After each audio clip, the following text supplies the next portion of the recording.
We got baited. They made us think we were moving into a two-tribe swap. Instead, we got a kind of fun but also very lame reward challenge that put the tribes in the two teams, and a vote out that was as obvious as anybody could believe the minute Ghana tribe lost that immunity challenge. It's Survivor 47. It's Island Analyst. I'm Josh, your Island Analyst. Let's start right now.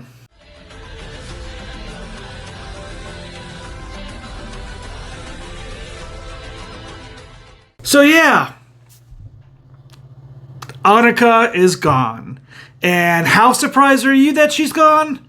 Not surprised, because the show really forcefully shown that to all of us that she was on her way out and was at the bottom of this tribe. Yeah, that's pretty much what happened here all throughout the season. While Ghana did lose, we did see that the trio of Sierra, Sam, and Andy voted to get out Anika, and Anika and Rachel were left on the dust. And luckily for Rachel, she's still in the game, and I think she can find herself working well going into the merge next week, or the mergatory, whatever you want to call this BS thing that Survivor does in this quote-unquote new era. Anika was surprised as hell. She was very upset and just disbelief, but she was a very overconfident, very aggressive player, and I think it was pretty clear at best it was going to be a 2-2 tie for her, just given the social dynamics that she was giving with her and Sam in different parts. But the 3-1 maybe put a little bit extra like salt in the wound. But yeah, you have people saying, we heard that Sam and Sierra are kind of running things. Like, that's something that gets heard and brought up when they all come back. You would think, oh man, wherever Sam and Sierra are voting, they're going to have it. And the fact that Anika had no vote this week, that meant Sierra really was left between a tie vote that could come back onto her, or a going with Andy and going with Sam. Which is why I hated the fact that people had to lose votes earlier a couple weeks ago when it was... who was it?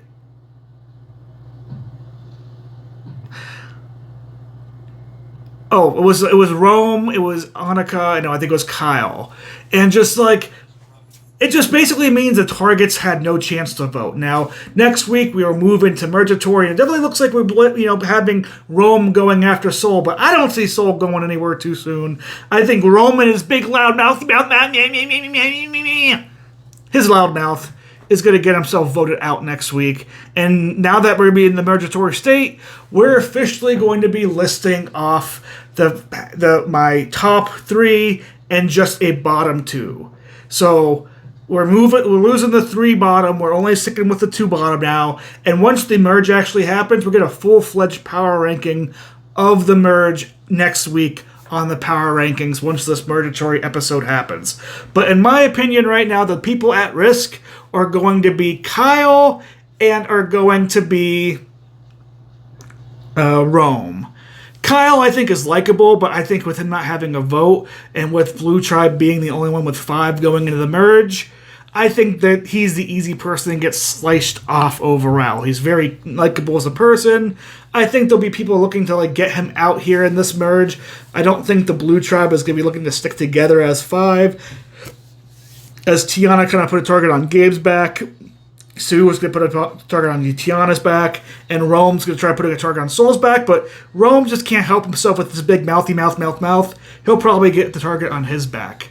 As far as the 3 frontrunners for me, we're still with Sam, we're still with Sierra, and we're still with Teeny. These 3 for me are the people who are getting in and out every single episode, telling the stories of the season, and I just think Sam, Teeny, and Sierra are the 3 frontrunners on who's going to win this game. I think Sierra, out of all of those 3, is my prediction for the winner. I'm pretty much going Sierra's going to be the winner until she gets voted out, or we get to the finale and she's crowned winner or loses at the end.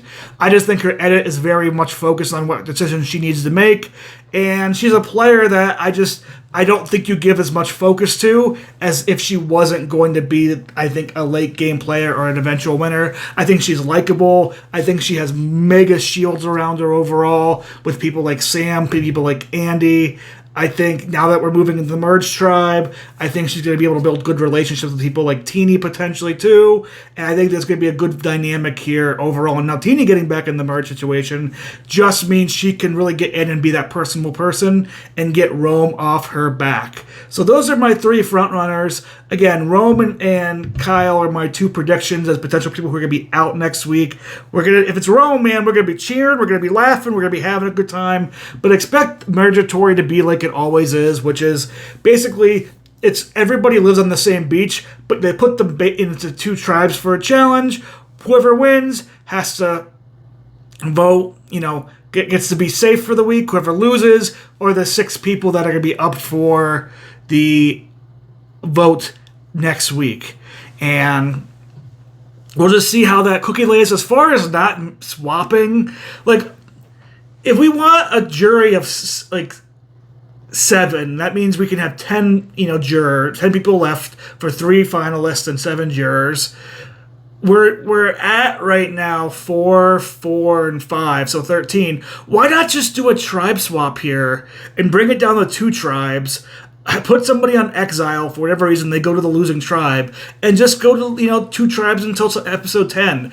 I really wish this episode also could have been an easy tribe swap, 7v7. It just would have made me think perfect sense. I think how the swaps happened would have created fun and interesting dynamics to have things through. Sometimes this new era Survivor just gets in their own way, trips over themselves, and they try to make new interesting twists and new interesting things when the old classic things work. We got to go to the Survivor Sanctuary, which is the most boring place ever for a reward thing. And I wish we can get, hopefully next year with Survivor 50 coming, hopefully somebody kicks the butt into production to get things better. Because now that we're at 47, we're going to be having 48. I am a little bit tired of how bad this new era is overall. But I'm just going to go ahead and just say, right now, 47 to me is looking kind of like a middle-ish season. I think it has the potential to be great, but I'm sensing a steamrolly, type position for Sierra. I don't know if she's going to be at risk very much. And as we move into the merge, we'll lose some of our happy villains like Rome early. I think we're going to probably lose Gabe pretty early. And we're going to be left with, I think, a good group of players. But I don't know if we're going to get that much, amazing gameplay overall. I hope we do. I'm on the Soul train. Soul's my favorite. He's the person I'm rooting for. Sierra's the person I'm predicting the win. And that is your island analyst telling you what he thinks this week. Now, come back next week when the Merge Tori episode happens, and we'll get my power rankings of the 12 remaining people from best to worst, and we'll start moving on to the season as we get on one beach together. I'll see you next week. Check out movie review content or anything else that you see on the channel that you like, and let's just honor Anika on her way out.